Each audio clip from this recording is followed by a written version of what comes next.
Hello guys, আপনারা কেমন আছেন? সবাই ফান্ডা নিয়ে খেলা করতেছে, আমি কেন একা থাকবো?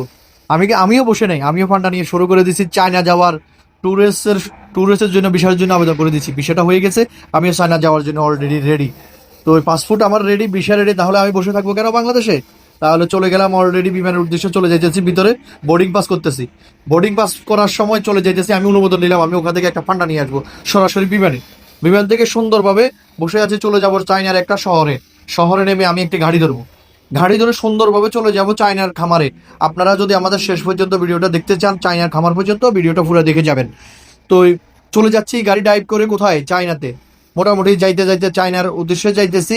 যাওয়ার পরে মোটামুটি আমরা চায়নার খামারে পৌঁছাইলাম। ওখানে আমাদের সাথে একটা ডিড হয়, ডিড হওয়ার পর আমরা চায়নার খামারে ঢুকে যাই। যাওয়ার পরে আমি জামা কাপড় শেষ করি, 2 দিন হয়ে গেছে আমার ওখানে ফান্ডার বাচ্চাদের সাথে খেলা করার জন্য। টোটালি খামারের ভিতরে, অলরেডি খামারের ভিতরে ঢুকে আমি খেলা করতেছি। পরের পার্ট ভিডিও পাওয়ার জন্য যদি আপনাদের ভালো লাগে, আপনারা আমার সাথে যোগাযোগ করতে পারেন। আমি ফান্ডা নিয়ে খেলা করতেছি। যদি আপনারা বলেন ভিডিওটা ভালো হয়েছে, আমি দ্বিতীয় পার্ট বানাবো ইনশাল্লাহ আপনাদের।